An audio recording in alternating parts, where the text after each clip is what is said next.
রমজানটা আসলো কেন? এটা কেন দিলেন আল্লাহ পাক? কেন না খেয়ে থাকতে হবে আমাকে? কেন আমাকে পানি পান না করে থাকতে হবে? কেন আমি স্ত্রী সহবাস করবো না? স্ত্রী তো আমার জন্য হালাল। তা হালাল স্ত্রী আল্লাহ পাকের জন্য ছেড়ে দিচ্ছি, আবার সেই রোজা রেখেই হারাম মেয়েদের সাথে সম্পর্ক। হালাল খাবার আমরা ছেড়ে দিচ্ছি, হালাল খাবার ছেড়ে দিলাম, অথচ অর্থনৈতিক জীবনে, ব্যবসায়িক জীবনে গিয়ে দেখেন সুদ, ঘুষ, দুর্নীতি আর করাপশন। হালাল পানি ছেড়ে দিলাম, এদিকে দেখেন মাদক, জিনা, ব্যভিচার, পরকিয়া, গীবত, তহমত, এগুলো ছাড়তে পারছি না। আসলে কেন এগুলো ছাড়তে বলা হচ্ছে? পানি, খাবার এবং স্ত্রী সহবাস, একটা আপনাকে সবর এর ইমতিহান দেওয়া হচ্ছে, তাকওয়ার একটা প্রশিক্ষণ দেওয়া হচ্ছে। এটা এক একটা শুধু একটা বিষয় নয়, একটা মূলনীতি যে খাবার ছেড়ে দিচ্ছ মানে কি? আল্লাহর ভয়ে তুমি হালালও ছেড়ে দিচ্ছ, তাহলে আল্লাহর ভয়ে হারামে কিভাবে তুমি লিপ্ত হতে পারো? যেই আল্লাহর ভয়ে আমি হালাল খাবার ছেড়ে দিলাম, তো সেই আল্লাহর ভয়ে কেন আমি হারাম ছাড়বো না? লজিকটা কি? এটা মেক সেন্স না?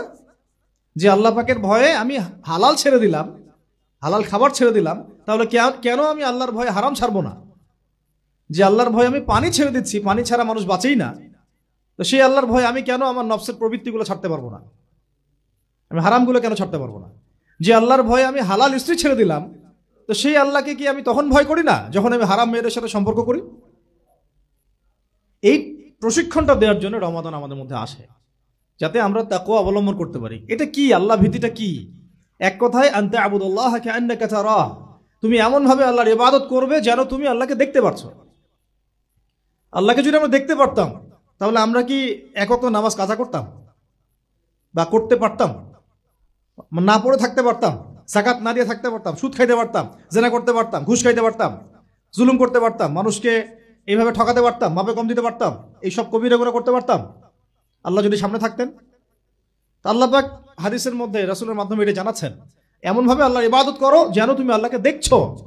ওয়াইল্লাম তাকুন তারাহু ফাইন্নাহু ইয়ারাক, তুমি যদি আল্লাহকে দেখতে না পারো, জেনে রাখবা আল্লাহ তোমাকে দেখছেন। এটা হলো ইহসান, এর সাথে তাকওয়া সম্পৃক্ত। মানুষের ভাষা, মানুষের রং, মানুষের বংশ, এগুলো আল্লাহ পাকের কাছে মর্যাদার মানদণ্ড নয়। ইল্লা তাকওয়া, শুধু তাকওয়াই। ইন্না আকরামাকুম ইনদাল্লাহি আতকাকুম, তোমাদের মধ্যে সবচেয়ে আকরাম ব্যক্তি আল্লাহর কাছে সেই যে ব্যক্তি আল্লাহ পাকের কাছে অনেক বেশি মুত্তাকি, পরহেজগার। এবং এটা বাহ্যিকভাবে লেবাস, পোশাক, দাড়ি টুপি দিয়ে বোঝা যায় না। এটা থাকে আত-তাকওয়া উহা হুনা, কলিজার মধ্যে থাকে। আমার দাড়ি টুপি, জুব্বা, পাগড়ি দেখে আপনি বলতে পারবেন না যে আমি খুব মুত্তাকি মানুষ। এটা বলার কোনো সুযোগই নাই। আপনি ধারণা করতে পারেন সর্বোচ্চ হতে পারে মানুষটা ভালো, কিন্তু সে কতটুকু ভালো, কতটুকু মুত্তাকি, এটা আল্লাহ ছাড়া কেউ জানেন না। আর এই রমাজানে কি হয়েছে? কেন রমাজানে এত এত করে আমরা আয়োজন করছি, সওম রাখছি, যাকাত দিচ্ছি, তারাবি পড়ছি? আসলে খাসিয়াত কি? রমাজানের খাসিয়াতটা কি? খাসিয়াত হচ্ছে এই মাসে কুরআন নাজিল হয়েছে। সুবহানাল্লাহ। যদি কোরআন শাবানে নাজিল হতো, হয়তো শাবানের এক মাস আমরা রোজা রাখতাম, কিন্তু কোরআন নাজিল হয়েছে রমাদানে, লাইলাতুল কদরে। ইন্না আনজালনাহু ফি লাইলাতুল কদর। এটা 1000 মাসের চাইতেও উত্তম। ফেরেশতাগণ নেমে আসেন, জিবরাইল আলাইহিস সালাম নেমে আসেন, সালাম, শান্তি বর্ষিত হতে থাকে। এটা রমাদানের শেষ দশকে আছে। এই রমাদানে কোরআন নাজিল হয়েছে। কি উদ্দেশ্যে কোরআন নাজিল হয়েছে? 40 দিন পড়ার জন্য নিশ্চয়ই, 3 দিনের দিন পড়ার জন্য, বছরে একবার খোলার জন্য, সারা বছর ধুলায় পড়ে থাকবে আমার মেসের উপরে, এই জন্যে। আর আপনারা বুকে হাত দিয়ে বলেন তো, কতজন মানুষ আছেন এখানে, বা এই ওয়াজ যারা শুনবেন, নাসিহাত যারা শুনবেন, কতজন মানুষ আছে যারা ডেইলি কোরআন খুলে বাংলাদেশের মাটিতে? এই বাংলাদেশের 90% মুসলিমের দেশে কতজন মুসলিম আছেন যারা ডেইলি কোরআন খুলে দেখেন? অন্তত খুলে দেখেন একবার, অন্তত খুলে দেখেন একবার। কতজন কোরআন, মানে কতটা বাড়ি আছে বাংলাদেশে যে বাড়িগুলোতে কোরআন পরিষ্কার পরিচ্ছন্ন আছে, ধুলো পড়ে যায় নাই? কয়টা বাড়ি পাবেন? বহু বাড়ি দেখবেন কোরআন পড়ে আছে উপরে ধুলায় ভর্তি। কোরআনের উপর ধুলা পড়েছে মানে কি জানেন? তার দিনের উপরে ধুলা পড়ে গেছে, তার কলমের উপরে ধুলা পড়ে গেছে, তার দুনিয়াও হালাক, আখিরাতও হালাক। ইল্লা মাশাআল্লাহ, ইল্লা মাশাআল্লাহ। আর আরো তো স্ট্রং ওয়ার্ডে গেলামই না, যে কোরআন কত % মানুষ পড়তে পারে সেটা জরিপ করে দেখেন। 90% মুসলিমের দেশ, শিক্ষা বিভাগে কোরআন নাই। আপনারা 20 বছর পড়াশোনা করছেন, কোরআন আপনারা পড়েন নাই, আপনাদেরকে পড়ানো হয় নাই, ইভেন কোরআনের তাজবিদও শেখানো হয় নাই। কিসের শিক্ষা এটা তাহলে? শিক্ষা মানেটা কি আসলে? আমাকে বলেন তো, শিক্ষা মানে কি? What is the definition of education? এডুকেশনের সংজ্ঞাটা কি আসলে? শিক্ষার সংজ্ঞাটা কি? শিক্ষার সংজ্ঞা যদি হয় একটা কৌশল শেখা, যেটা দিয়ে আমি রিজিক অর্জন করে খাবো, রুজি অর্জন করে খাবো, তাহলে এটাকে তো শিক্ষা বলা যাচ্ছে না। এটা হচ্ছে আপনার দক্ষতা। এটা কি আপনার দক্ষতা? তাহলে এটার নাম শিক্ষা দিচ্ছেন কেন? পুরো শিক্ষা সিস্টেম আমাদেরকে দিন বিবর্জিত করে ফেললো। না এখানে কোরআন আছে, না তাফসীর আছে, না আরবি ভাষা আছে, না আরবি ব্যাকরণ আছে, আর না সিরাত আছে, আর না হাদিস আছে, আর না আকীদা আছে, আর না উসুল আছে। কিছুই নাই, কিছুই নাই। আমাদের 90% মুসলিমের এই দেশের, আমাদের এই যে 80% 70% ছেলে মেয়েরা জেনারেল লাইনে পড়াশোনা করছে, কিছুই শিখে নাই এগুলো। এরপরেও তাদের মধ্যে ফিকির হয় না যে আমার এর বাইরেও মাদ্রাসায় যাওয়া দরকার, আলেমের কাছে বসা দরকার, বা বিভিন্ন কোর্স করা দরকার। সারা জীবন শিখতে পারলাম না, ওস্তাদদের কাছে গিয়ে শেখা দরকার।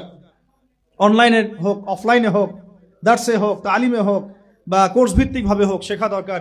এই ফিকিরটুকু আমাদের মধ্যে আসতেছে না। ইলম ছাড়া আপনি কি করতে পারবেন? একটা বিষয় সম্পর্কে যদি আপনি নাই বা জানেন, সেটা প্রতিষ্ঠাই বা করবেন কিভাবে? যে বিষয়টা সম্পর্কে আপনার কোনো জ্ঞান নাই, সেটা কিভাবে আপনি প্রতিষ্ঠা করবেন? কিভাবে তার উপর আমল করবেন? কিভাবে সেই দাওয়াত মানুষকে দিবেন? আমি ধরেন একজন ডক্টর নই, কখনো মেডিকেল সায়েন্স পড়ি নাই, আমি কি চিকিৎসা করতে পারবো? আমি যদি একটা চেম্বার খুলে বসি, আপনি কি আমার কাছে আসবেন রুগী দেখাতে? তা কমন সেন্স। তা আমরা সবাই চাই আল্লাহর জমিন, আল্লাহর দিন কায়েম হোক, মানুষ ইসলামের ছায়াতলে আসুক, দাওয়াতের কাজ আমরা করি, আমরা সৎ কাজে আদেশ করি, অসৎ কাজে নিষেধ করি, সমস্ত জাহালাতগুলো সমাজ থেকে দূর হয়ে যাক। জাহালাত দিয়ে সমাজটা ভর্তি হয়ে গেছে, দুর্নীতি হচ্ছে, খুন খারাপি হচ্ছে, গুম হচ্ছে, ক্রসফায়ার হচ্ছে, ধর্ষণ হচ্ছে, শিশুকে পর্যন্ত গণধর্ষণ করা হচ্ছে, সমকামিতা ছড়ানো হচ্ছে, আল্লাহর জমিনে আল্লাহকে গালি দেওয়া হচ্ছে, আল্লাহর জমিনে তার রাসূলকে গালি দেওয়া হচ্ছে। জাহালাতগুলো লিস্ট করলে তো কিয়ামত নেমে আসবে আমাদের উপরে। জাহালাতগুলো লিস্ট করলে, আর যদি একটা একটা করে ধরে আল্লাহ পাক শাস্তি দেওয়া শুরু করেন, তাহলে কিয়ামত নেমে আসবে আজকে বাংলাদেশের মাটিতে। এগুলো দূর করতে হলে তো আমাকে জানতে হবে কোনটা জাহালাত, এর সমাধান কি। এর সমাধানগুলো বের করার জন্য আমাদের পথ পদ্ধতি কি হওয়া উচিত, পদক্ষেপ কি হওয়া উচিত, এই ফিকিরটা আমাদের মধ্যে আসা উচিত। আমরা যদি এখন পর্যন্ত এই বিষয়গুলো মূল্যায়ন করতে ব্যর্থ হই, আজকে থেকে আগামী 20 বছর পরে আপনি, আমরা বিছানায় শুয়ে শুয়ে মৃত্যুর অপেক্ষা করতে থাকবো আর পস্তাইতে থাকবো, কাশ যদি যুবক বয়সে এই বুঝটা আমার মধ্যে আসতো, আর আমি বুঝতাম, আর দিনের জন্য কিছু করতে পারতাম। এতটুকু আজকের জন্য যথেষ্ট।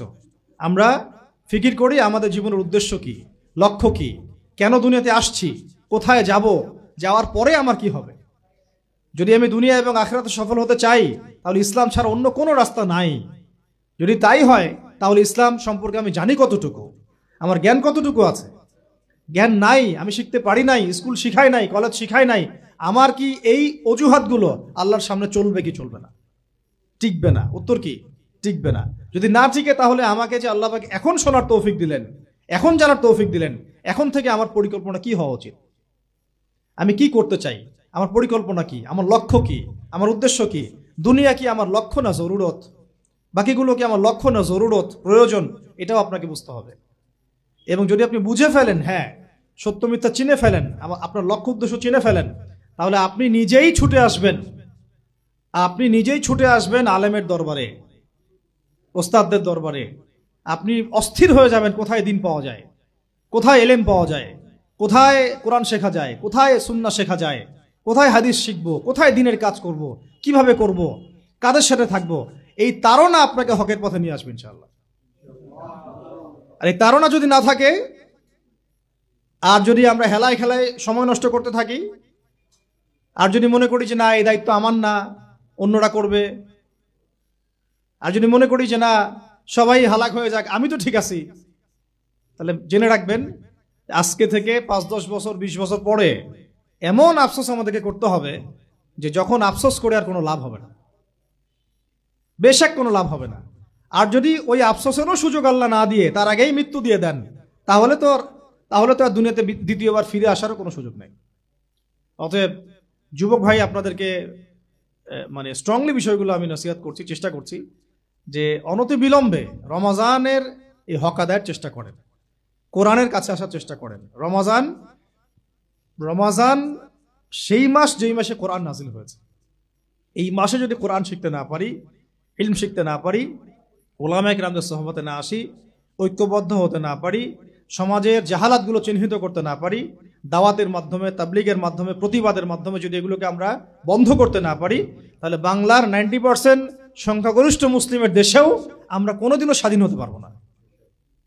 বরং আমাদের উপরে ছড়ি ঘোরাবে পশ্চিমারা, হিন্দুত্ববাদীরা, উগ্রবাদীরা, সমাজের মুনাফেকরা, ফাসেকরা, জালেমরা, ফ্যাসিস্টরা। এরা আমাদেরকে দাসের মতো দাসত্বের শৃঙ্খলা আবদ্ধ করে রেখে দিবে। এখান থেকে কি আপনারা বের হতে চান না?